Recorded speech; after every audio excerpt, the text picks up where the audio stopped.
Vamos para a primeira pergunta, Bora. então. É do Kim, né, Paquito? Kim Kataguiri. Manda aí.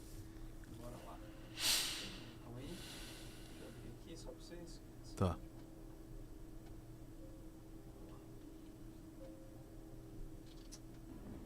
Governador Cláudio Castro, primeiro, parabéns pela operação. Acho que a gente deveria ter mais governadores, inclusive o governo federal, tendo coragem de retomar territórios tomados pelo crime. Nós, do Movimento Brasil Livre, Partido Missão, temos defendido uma nova Constituição, um debate sobre prisão perpétua e pena de morte, com também a adoção do direito penal do inimigo contra faccionados que eles sejam considerados invasores estrangeiros e que, portanto, não tenham os mesmos direitos e garantias que cidadãos brasileiros. Afinal de contas, eles têm tudo que um país estrangeiro invadindo o Brasil teria. Eles têm domínio de território, armas próprias, hino próprio, leis próprias, judiciário próprio, bandeira, enfim, tudo que constitui, basicamente quase que um Estado-nação, eles já têm, portanto, podem e devem ser tratados como inimigos do Estado, inimigos da sociedade também, com um tratamento diferenciado pelo direito penal. Do outro lado, e eu vi a ficha de alguns dos criminosos que foram mortos na operação, a adoção de prisão perpétua, mesmo porque tem bandidos que não têm recuperação, que não há mais o que se fazer, e pena de morte, mesmo porque chefes de facção, a gente sabe que mesmo presos, mesmo se a gente tivesse prisão perpétua para eles, muitas vezes eles continuam comandando o crime de dentro da cadeia, e esses de fato têm de ser mortos. Eu queria saber a opinião do governador em relação a essas nossas propostas. Vamos lá. Vamos lá. Pena de morte eu não sou favorável, nunca fui e não vou ser. A questão da prisão perpétua, Kim... Porque se tiver um erro, é um erro que não É vale... lógico, nunca fui e não sou favorável. A questão da prisão perpétua, eu acho que há uma discussão preliminar essa, que são as progressões.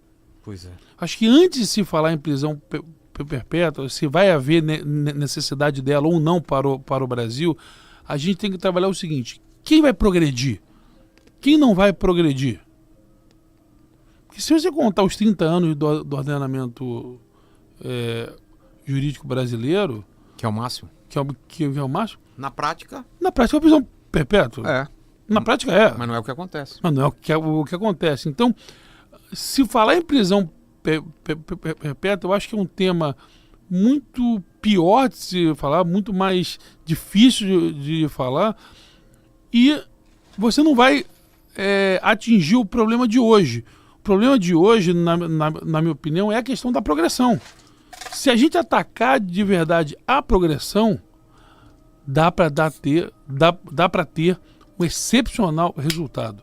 Ou seja, não dá por um criminoso de fuzil em 8 meses. Tá na rua. Tá na rua. Esse não é um problema de prisão perpétua. Esse é um problema de progressão de pena. Que eu sou favorável que tenha uma revisão urgente e severa nessas progressões, sou.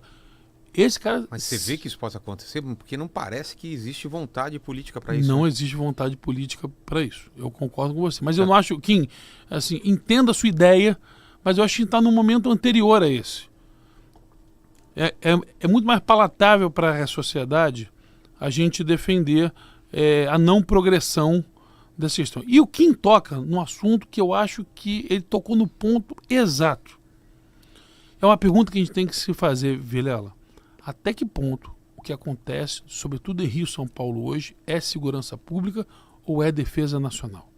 Como que a gente faz essa divisão? Você tem um território ocupado por uma organização narcoterrorista. O próprio ministro da Justiça já disse que é transnacional. Ele não chama de narcoterrorismo, mas ele diz que é transnacional. Então você tem um narcoterrorista transnacional, que ele tem uma ocupação de território.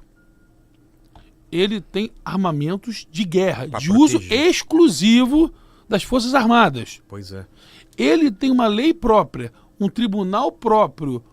Ele tortura, ele acusa, ele julga, ele tortura e ele mata. E ele faz a ecologia financeira do local. Até que ponto isso é segurança pública ou é um estado de coisas inconstitucionais? Um estado de coisas inconstitucionais é defesa nacional. É uma defesa da soberania naquele território. Não há mais soberania nacional em diversos territórios. E essa é uma discussão, o Kim falou, eu não sei se essa é a solução, mas é um excelente debate. Claro. Concordo com o Kim o seguinte, esse é o debate. Se é tratar como estrangeiros, não sei se esse é o remédio adequado. Teria que estudar muito isso. Mas que o Kim toca no ponto toca na ferida, toca. Esse talvez seja o pior problema do Brasil e o segundo pior problema de classificação. Junto a esse, na minha opinião, tem a questão do terrorista. Porque o Brasil é o único país no mundo que classifica o terrorista pela motivação e não pelo ato. Tem que ser motivos religiosos. Ou seja, se ele jogar uma bomba agora aqui onde a gente está, mas se não for étnico, se não for ideológico, religioso, não é terrorista. E no mundo inteiro, o terrorista ele é classificado pelo ato. Pelo terrorismo que ele causa. Pelo terror que ele causa. Aquele medo constante de estou seguro ou não. É isso. No Brasil, não. A lei é ideológica e foi feita para proteger Black Bloc. Black Bloc na época lá das manifestações. Das manifestações, sobretudo do Rio de Janeiro. O que mudaria hoje em dia se classificasse os traficantes como terroristas? Vamos lá. Nós já sabemos que essas armas e essas drogas são compradas pelo sistema financeiro. Certo. Então você poderia ter um bloqueio de bens, você podia ter uma investigação que previamente pegasse esses bens todos. Você poderia ter em todos os territórios que considerasse toda a questão de extradição. Tem muitos benefícios que você pode ter. Impedir essas pessoas de acessarem o sistema financeiro, o monitoramento de parentes deles. Seriam com certeza situações que ajudariam muito o próprio governo federal, porque essas investigações são federais, não são estaduais.